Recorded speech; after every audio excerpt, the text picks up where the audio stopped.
নমস্কার বন্ধুরা, আমি পায়েল। কাহিনীতে আবারও আপনাদের স্বাগত।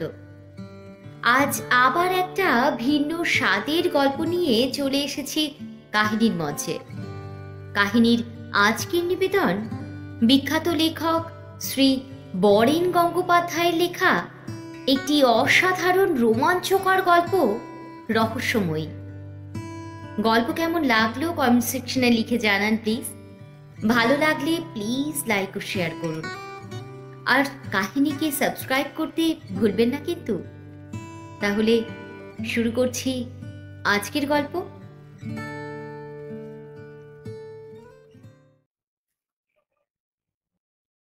মুক্তাকে প্রথমে চিনতে পারেনি অরুণ। পার্ক স্ট্রিটের এই বাস স্টপে হঠাৎ যে ওর সঙ্গে দেখা হয়ে যেতে পারে ও স্বপ্নেও ভাবেনি। ঘড়িতে এখন 7:15, তার মানে এমন কিছুই রাত হয়নি। এখনো বেশ গম গম করছে জায়গাটা। এখন অফিস ফেরত অনেকেই বাসে ওঠার জন্য এদিক ওদিক ছোটাছুটি করছে, কিন্তু অরুণের এমন কিছু তাড়া ছিল না আজ।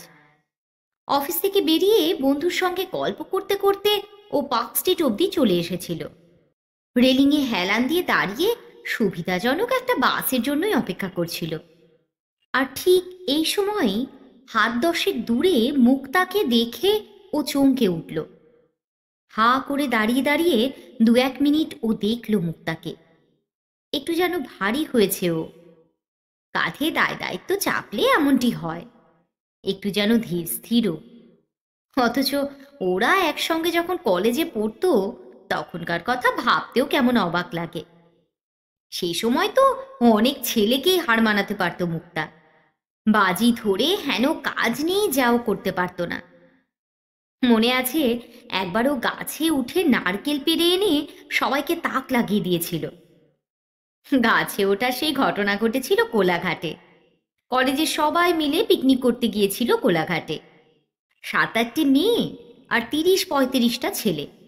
অভিভাবক হিসেবে সঙ্গে ছিলেন 3 জন অধ্যাপক, মুক্তা, ভাস্বতী, কণিকা, চন্দ্রলেখা, আরও কি সব যেন নাম ছিল মেয়েদের। কিন্তু মুক্তাকে যেভাবে মনে আছে বাকিদের ঠিক সেভাবে মনে নেই। মনে পড়ল নদীর ধারে একটা ঝুঁকে পড়া নারকেল গাছ দেখিয়ে মুক্তাকে খেপিয়ে দেওয়া হয়েছিল। পেরে আনতে পারো? মুক্তা তাচ্ছিল্য দেখিয়ে হেসেছিল। বাজি ধরো তাহলে। ঠিক আছে, 10 টাকা রাজভোগ। মুক্তা হাত বাড়িয়ে দিয়েছিল। টাকা বার করো আগে। পকেট থেকে সঙ্গে সঙ্গে একটা 10 টাকার নোট বার করেছিল অরুণ। আগে নারকেল পারো, তাহলেই পাবে। সালোয়ার পাঞ্জাবি পরা মুক্তা বলেছিল আগে টাকা। শেষ পর্যন্ত ঠিক হলো টাকাটা থার্ড পার্সন কারোর হাতে রাখা হবে। রাখা হয়েছিল ভাস্বতীর হাতে। মুক্তা বুক ঘষে ঘষে উঠে পড়েছিল গাছে। সে এক হৈ হৈ কাণ্ড। অধ্যাপক ইনচার্জ যোগেশবাবু সেই দৃশ্য দেখে ফায়ার। কিন্তু পিকনিকের মেজাজ কার কথা কে শোনে। 10 টাকা রাজভোগ খাওয়া হয়েছিল সেদিন মুক্তার কল্যাণে। সেই মুক্তাকে প্রায় 13-14 বছর পরে হঠাৎ এভাবে দেখতে পেয়ে একটু অবাক হওয়ারই কথা। অরুণ 2-1 পা করে এগিয়ে গিয়ে হঠাৎ ঘুরে দাঁড়ালো। আরে তুমি? মুক্তা কিন্তু অরুণকে ঠিকই চিনেছে। ও মা, অরুণ তুমি? কি ব্যাপার বলো দেখি, তুমি এখানে? প্রশ্নটা তো আমিও তোমাকে করতে পারি, তুমি এখানে? আমি তো অফিস থেকে। ও, আমিও অফিস থেকে। অরুণ দেখল মুক্তার পরনে জলপাই রঙের শাড়ি। কলেজে পড়ার সময় কদাচিৎই ও শাড়ি পরত। বেশিরভাগ দিনই তো সালোয়ার পাঞ্জাবি পরে কলেজে আসতো। তখন ওর পিঠ ভাঙা চুলের ঢল ছিল, এখন ববছাড়। সোনালি রেশমের মতো বব চুল ওর ঘাড়ের উপর ঝুলে আছে। গায়ে সেটে থাকা একজোড়া পাথর। ভ্রু দুটো আঁকা কিনা ঠিক ধরতে পারল না অরুণ। মুক্তা বলল, তুমি তো পুরোপুরি পাল্টে গেছো। তোমাকে চিনতেই পারিনি প্রথমে। তারপর আরও একটু কাজ ঘেঁষে দাঁড়াই অরুণের। আমি কিন্তু এখনো গাছে উঠতে পারি। তোমার মনে আছে সে কথা? ছিল না, তোমাকে দেখেই মনে পড়ল। কি যে ভালো লাগছে তোমাকে দেখে। অরুণ বলল, আমারও। কত দিন পরে দেখা হলো, তাই না? প্রায় 15 বছর হয়ে গেল। চলো না, কোথাও একটু বসে গল্প করি। চা খাবে? চা? রেস্টুরেন্টে? না বাপু, এত লোকের মধ্যে ভালো লাগে না। ওখানে সেরকম কথাও বলা যায় না। অরুণ সামনের দিকে তাকায়। মেট্রো রেলের ছোট্ট স্টেশনটা পার হয়ে ফোর্টের দিকে এগিয়ে যাওয়া যায়। ওখানে অনেক গাছতলা, নির্জনে একটু মুক্তার সঙ্গে বসলে মন্দ হয় না। কিন্তু বলতে সাহস হলো না। কলেজে পড়ার সময় যে মুক্তাকে ও চিনত, সেই মুক্তা এখনো ঠিক আগের মতোই আছে কিনা কে জানে। অরুণ লক্ষ্য করল মুক্তার কপালে অথবা সিঁথিতে সিঁদুরের লেশমাত্র নেই। লক্ষ্য করল ওর চুলের এমন একটা স্টাইল যে সিঁথি নামক বস্তুটাই নেই। আজকাল অনেক মেয়েই বিয়ের পর সিঁদুর টিঁদুর পরে না, হয়তো মুক্তাও সেই দলেরই মেয়ে। কিন্তু নিঃসংশয় হতে পারল না অরুণ। জিজ্ঞেস করল, কোথায় থাকো তুমি? সাউথ না নর্থে? হাসল মুক্তা, থাকি বালিগঞ্জে, অফিস পার্ক স্ট্রিটে। Park street? হ্যাঁ, একটা প্রাইভেট ফার্মে ম্যানেজারের বিয়ে। ও, তা বাড়িতে কে আছেন? ওরে বাপরে, তুমি এমনভাবে জেরা করছো আমি যেন খুনের আসামি। না না, তা না। আসলে ঠিক আছে, চলো কোথাও একটু বসি। মুক্তা বলল, চলো না, ভিক্টোরিয়া দিকেই যাই, জায়গাটা বেশ ভালো। ভিক্টোরিয়া দিকে? অরুণ একটু অবাক হয়। সন্ধ্যার পর ওদিকটা কি ভালো? কি জানি। এমনিতে ভিক্টোরিয়ার দিকে খুব একটা আশা হয় না অরুণের। সন্ধ্যার পর তো নয়ই। সন্ধ্যার পর অনেক রহস্যময় দোকান ওখানে জাঁকিয়ে বসে। যত রাজ্যের মধু মাতালের আড্ডা চলে ওখানে। ওখানে গিয়ে মুক্তাকে নিয়ে বসাটা কি ভালো হবে? ঠিক বুঝতে পারল না অরুণ। কিন্তু মুক্তায় যখন যেতে চাইছে, তখন আর আপত্তি কি? অরুণ বলল, ঠিক আছে, চলো। রাস্তা পার হয়ে ওরা পাশাপাশি হাঁটতে থাকে। মুক্তার শরীরের গন্ধ যেন ওকে ছুঁয়ে ছুঁয়ে যাচ্ছে। উত্তেজনা অনুভব করতে থাকে অরুণ। অরুণ অরুণ মুক্তার দিকে তাকায়। তুমি কোথায় থাকো তা কিন্তু বলনি। আমি? অরুণ বলল, আমি টালিগঞ্জে, আনোয়ার শাহ রোড, চেনো? ওরে বাবা, আনোয়ার সরোড চিনব না? নবাব বাদশাদের স্মৃতি জড়ানো রাস্তা। আমার এক বান্ধবী থাকতো ওখানে। ওখানে? কোথায়? মুক্তা একটা মেয়ের নাম বলল। অরুণের পক্ষে চেনা সম্ভব নয়। অরুণ বলল, একদিন এসো না আমাদের বাড়িতে, সবার সঙ্গে আলাপ করিয়ে দেওয়া যাবে। যাব। মুক্তা বলল, তোমার জীবন সঙ্গিনীকে একদিন গিয়ে দেখে আসতে হবে তো। অরুণ হাসল। জীবন সঙ্গিনী বটে। ওর প্রথম কোয়ালিফিকেশন নন ম্যাট্রিক, দ্বিতীয় কোয়ালিফিকেশন শুকতুনি, ছেচকি, ঘন্ট ইত্যাদি রাখতে পারে, আর তৃতীয় কোয়ালিফিকেশন প্রতিদিন সিঁদুর পরে, পায়ে আলতা মাখে, শিবরাত্রিতে উপোসও করে। মুক্তা কথা কেড়ে নিল। আর চতুর্থ কোয়ালিফিকেশন, রাতে স্বামীর শয্যায় আসার আগে পানির খিলি মুখে দেয়। কি, তাই তো? হাসল অরুণ। মুক্তা বলল, ওর পঞ্চম কোয়ালিফিকেশনের কথা কিন্তু এখনো বলিনি। তাই নাকি? তা সেটা কি? স্বামীকে ও বোধহয় নাকি দড়ি দিয়ে ঘোরাতে ভালোবাসে। আবার হেসে উঠল অরুণ। তা যা বলেছ। ভিক্টোরিয়ার কাছাকাছি চলে এসেছিল ওরা। টিমটিমে অসংখ্য আলো জ্বলছে রাস্তার ধারে। অনেক ঝুপড়ি দোকান, দোকানগুলোকে ঘিরে মাছির মতো মানুষ। খানিকটা দূরে দূরে গাছতলাতেও অনেকেই বসে থাকতে দেখা যাচ্ছিল। কারো কারো বসার ভঙ্গি বড়ই খারাপ, তাকাতেও অস্বস্তি হয়। বসার ব্যাপারে এখন পুরো দায়িত্বটাই মুক্তার হাতে ছেড়ে দিল অরুণ। মুক্তা বলল, এদিকে নয়, চলো ভিক্টোরিয়ার পেছন দিকে গিয়ে বসি। অরুণ বলল, জায়গাটা তোমার বেশ চেনা মনে হচ্ছে। হুম, কিছুটা চেনা বই কি। মাঝে মাঝে ওর সঙ্গে এদিকে আমাকে আসতে হয়। আমার স্বামীর কোয়ালিফিকেশন শুনবে? অরুণ তাকিয়ে থাকে। মুক্তা বলল, ওর 1 নম্বর কোয়ালিফিকেশন হচ্ছে ও বিলেত ফেরত। 2 নম্বর হচ্ছে ও প্রচণ্ড মদ্যপান করে। আর 3 নম্বর, ও স্ত্রীর সঙ্গে খুব ভালো অভিনয় করতেও পারে, আর অন্য মেয়ের সঙ্গে প্রেম করতেও পারে। 4 নম্বর, আমাকে মাঝে মাঝে ডিভোর্স করার ভয়ও দেখায়। অরুণ এবার কেমন যেন বোকার মতো মুক্তার দিকে তাকায়। মুক্তা বলল, ফলে ইহেন স্বামীর সঙ্গে আমাকেও কিছু কিছু খেলা করতে হয়। খেলা? কি খেলা? কত রকম খেলা।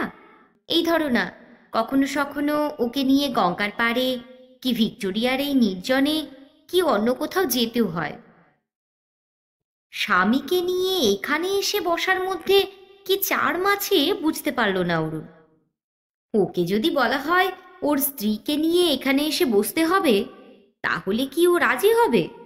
অসম্ভব। স্বামী স্ত্রীর সম্পর্ক সম্পূর্ণ আলাদা জিনিস। দুজনেই যেখানে সহজলভ্য, সেখানে কোনো চাম থাকে না। কেমন যেন দুর্বোধ্য লাগে অরুণের। তোমার বাচ্চা কটি? হঠাৎই প্রশ্ন করে অরুণ। মুক্তা হাসল। একটাও না। দোষ, ওসব খুব ন্যাস্টি মনে হয় আমার। তোমার? একটু অবাক হয়ে তাকায় অরুণ। কি বলবে ভেবে পায় না। ন্যাস্টি কথাটা সামলাবার জন্যেই যেন আবার হাসলো মুক্তা। ন্যাস্টি মানে আসলে কি জানো, আমরা কেউই ও ব্যাপারটা চাইনি। তা যাকে, তোমার কটি? তোমার নিশ্চয়ই একাদা। অরুণ বলল, না না, আমার একটাই মেয়ে। তাই বুঝি? মাত্র এক? আমার মনে হয়েছিল তোমার অনেক। ওরে বাবা, একটাই সামলানো যায় না, আবার অনেক? কেন সামলানো যাবে না কেন? ভগবান করুক তোমার যেন অনেক হয়। আশীর্বাদ করছো না অভিশাপ দিচ্ছ? ছি ছি, অভিশাপ দেব কেন? অভিশাপের প্রশ্নই আসে না। আমরা চাইলেও ও জিনিস আমরাও পেতে পারতাম। তবে বাচ্চা না থাকলে কিন্তু বিবাহিত জীবন অসম্পূর্ণ থেকে যায়। হবে হয়তো, কারো কারো কাছে হয়তো সত্যি, কিন্তু আমরা ও নিয়ে ভাবিনি। আবার হাসে মুক্তা। ভিক্টোরিয়ার পেছন দিকে চলে এসেছিল ওরা। এদিকে নির্জন ভাবটা আরো বেশি। একপাশে রেসকোর্সের মাঠ, অন্যদিকে পিজির নিস্তব্ধ বাড়ি আর গাছপালা। অরুণ ঘড়ির দিকে তাকালো। প্রায় 8টাই বাজতে চলেছে। এখন মুক্তার সঙ্গে এখানে বসাটা যে কতটা উচিত হবে ঠিক ধরতে পারে না ও। মুক্তা হঠাৎ অরুণের হাতে হাত ছোঁয়ালো। এসো না, এই গাছটা নিচে বসি। বিরাট ঝাপড়ান একটা গাছ, কিন্তু কি গাছ কে জানে। গাছের নিচটায় বেশ ছমছমে অন্ধকার। অরুণ চারপাশে একবার তাকিয়ে দেখল, না, কেউ নেই। কারো চোখে পড়ে যাওয়ার ভয়ও নেই। তবু বলল, 8টা বাজে কিন্তু। বাজুক না, কতদিন পরে তোমার সঙ্গে দেখা হলো, কি তাই না? তা ঠিক, তবে কি তবে? বউ বুঝি কৈফিয়ত চাইবে? না না, বউয়ের কৈফিয়তের জন্য নয়। তবে তোমার পতিদেব তো তোমাকে সত্যিকারের ডিভোর্সের নোটিশটা ধরিয়ে দিতে পারে। আমার পতিদেব এখন অন্য কোনো মেয়ের সঙ্গে ঘুরছে, ফলে আমার দিকে ভয়ের কিছু নেই। অরুণ এবার হাসল। বেশ আছো তোমরা। আসলে তোমরা বোধহয় দুজনেই দুজনকে খুব বিশ্বাস করো, নইলে এরকম ভাবে চলতে পারতে না। এই রে, এখন আবার প্রফেসর আচার্যের মতো জ্ঞান দিতে শুরু করলে। বহুকাল পরে হঠাৎ আবার প্রফেসর আচার্যের কথা মনে পড়ায় কলেজ জীবনের স্মৃতিটা চোখের ওপর ভেসে উঠল। সেদিনকার সেই মুক্তা আজ কি আশ্চর্য রকম পাল্টে গেছে। হয়তো অরুণও অনেক পাল্টে গেছে। মুক্তার চোখে সেটা ধরা পড়ছে হয়তো। এসো না, বসি। অরুণকে নিয়ে গাছতলায় বসে পড়ল মুক্তা, একদম গায়ে গায়ে। মুক্তা বেশ ফ্রি। কিন্তু অরুণকে কেমন যেন আড়ষ্ঠতা এসে চেপে ধরল। মুক্তা এত সহজ থাকছে কিভাবে? তবে কি মুক্তা আর ওর স্বামীর সম্পর্কটায় সত্যি সত্যি কিছু গোলমাল আছে? তবে কি মুক্তা ওর স্বামীর কাছে যা চায় তা পায় না? কি জানি, কেমন রহস্যময় মনে হয় মুক্তাকে। মুক্তা এবার ডাকল, এই, তোমার ভালো লাগছে না? অরুণ বোকার মতো হাসছে। হাসছো কেন, বলো না। অরুণ ঘন গলায় বলল, কি বলবো? রোজ রোজ স্বামী স্ত্রী হয়ে ঘর সামলানোর মধ্যে একটা একঘেয়েমি আছে, তাই না? অরুণ চুপ করে থাকে। মুক্তা অরুণের একটা হাত টেনে নিল। মুক্তার হাতের স্পর্শ যেন কম্পনের মতো ছড়িয়ে গেল ওর দেহে। হাতটাকে ছাড়িয়ে নিতে ইচ্ছে হলো না অরুণের। চারপাশে নির্জনতা ছাড়া কিছুই নেই। এই অন্ধকার, এই গাছতলায় সাক্ষী হয়ে থাক না এই মুহূর্তের। মুক্তা বলল, কি হলো, ঠান্ডা মেরে গেলে যে? অথচ আমাদের কলেজের জীবনে কিন্তু তোমরা ছেলেরাই বেশি করে মেয়েদের পেছনে লাগতে। আমরা তখন তোমাদের কাউকে ডেকে এনে গাছতলায় বসতে সাহসী পেতাম না, তাই না? তোমরা মেয়েরা সব পারো, আমরা ছেলেরাই চিরকালের বোকা। ইস, বোকা না আরো কিছু। মুক্তা অরুণের হাতটাকে কোলের ওপর টেনে নিল। অরুণের বুকের ভেতরে আবার একরাশ উত্তেজনা ডানা ঝাপটিয়ে উঠল। নারী সঙ্গের উত্তেজনা তো আছেই, তাছাড়া পরিবেশের উত্তেজনাও কম নয়। এই অরুণ। মুক্তা ওর হাতের আঙুলগুলো দিয়ে খেলা করতে শুরু করলো। কি হলো? তোমার এই আংটিটা বুঝি বিয়ের সময় পাওয়া? অরুণের এবার কেমন যেন অস্বস্তি বোধ করে। কেন, বিয়ের আংটি ছাড়া বুঝি পড়তে পারি না?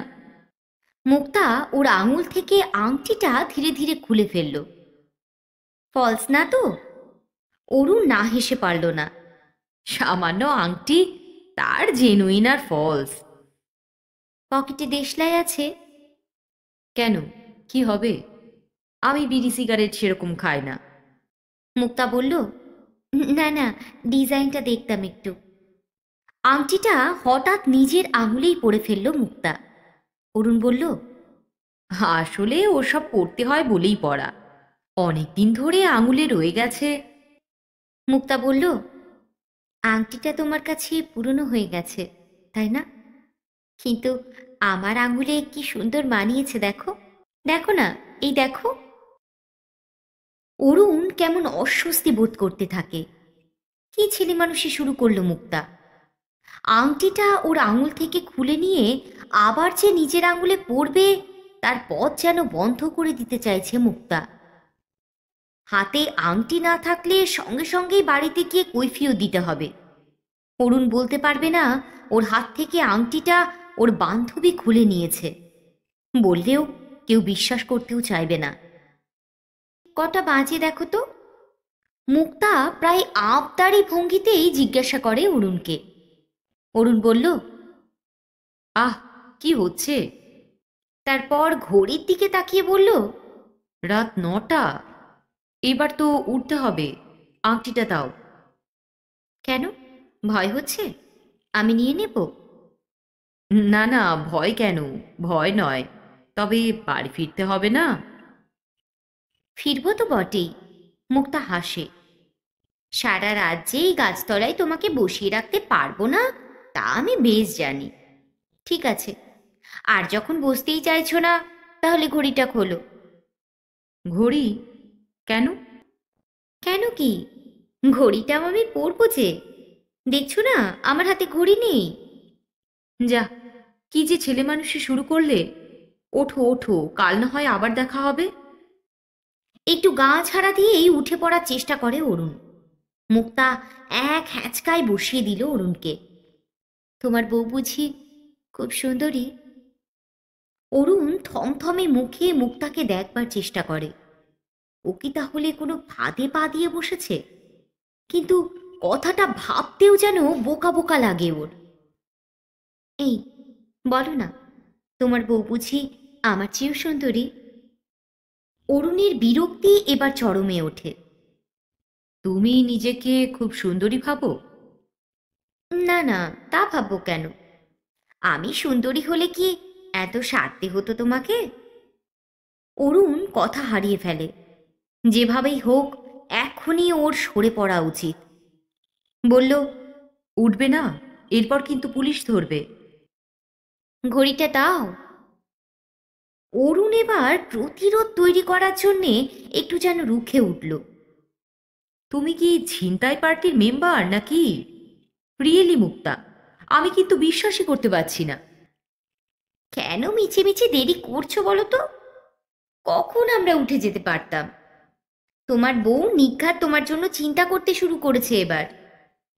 অরুণ বলল, তুমি এত নিচে নেমে গেছো ভাবতেই আমার কষ্ট হচ্ছে মুক্তা।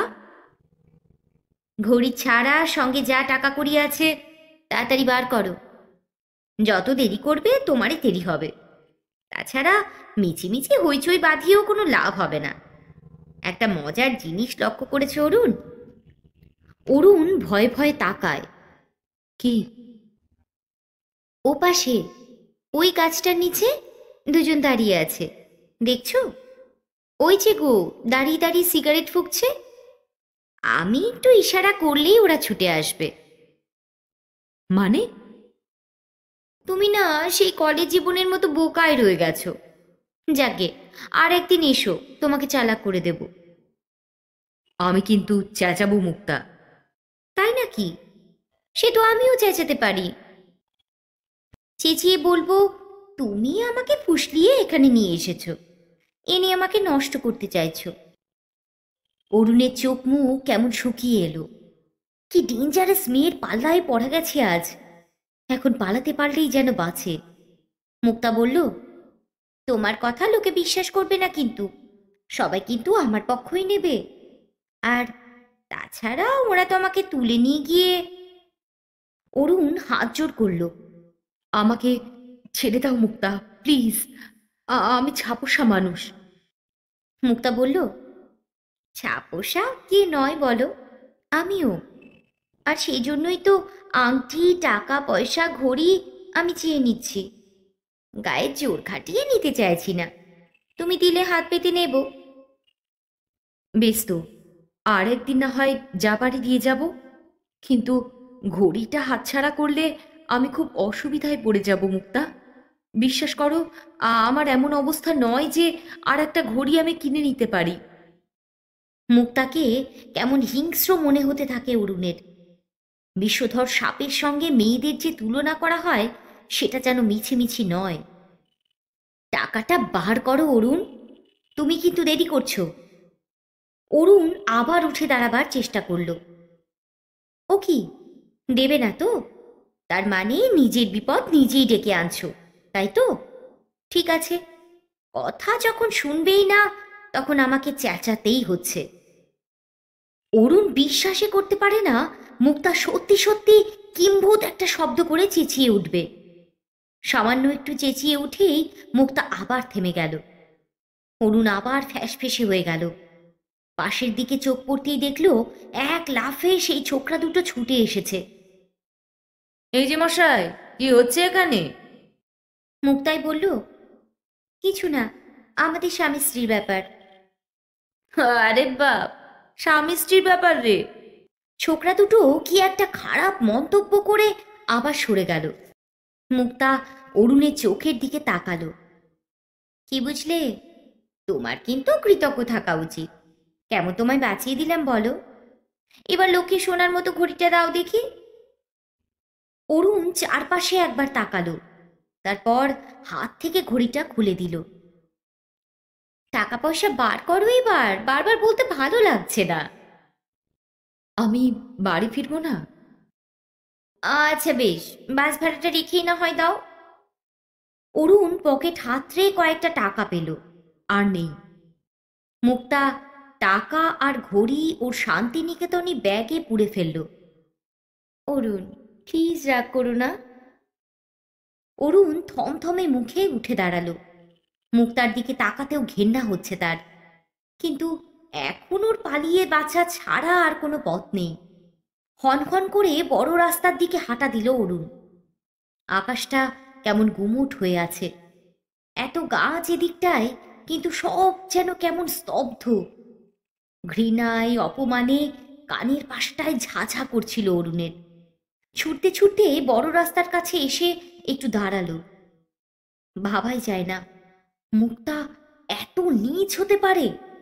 ওরই কলেজ জীবনের বান্ধবী মুক্তার এত পরিবর্তন হতে পারে। কলেজ জীবনের স্মৃতিটাকে ও কিছুতেই মেলাতে পারছে না যেন। আশ্চর্য। আবার একটু ভিক্টোরিয়ার দিকে তাকালো। বিশাল বিশাল গাছ আর অন্ধকার। না, মুক্তা ওকে ফলো করেনি। কে জানে, অন্ধকারে আবার কোনো চিড়িয়ার লোভেই হয়তো অন্য কোনো অরুণের পিছু নিয়েছেও। বাস স্টপে দাঁড়িয়ে ভিক্টোরিয়ার দিকে হাঁ করে তাকিয়ে থাকে অরুণ।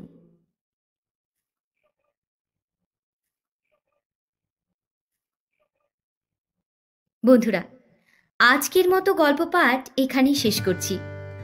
গল্প কেমন লাগলো কমেন্ট সেকশনে লিখে জানান প্লিজ। খুব শিগগিরই আবার একটা ভিন্ন স্বাদের নতুন গল্প নিয়ে চলে আসবো কাহিনীর মঞ্চে। ততক্ষণের জন্য বিদায়।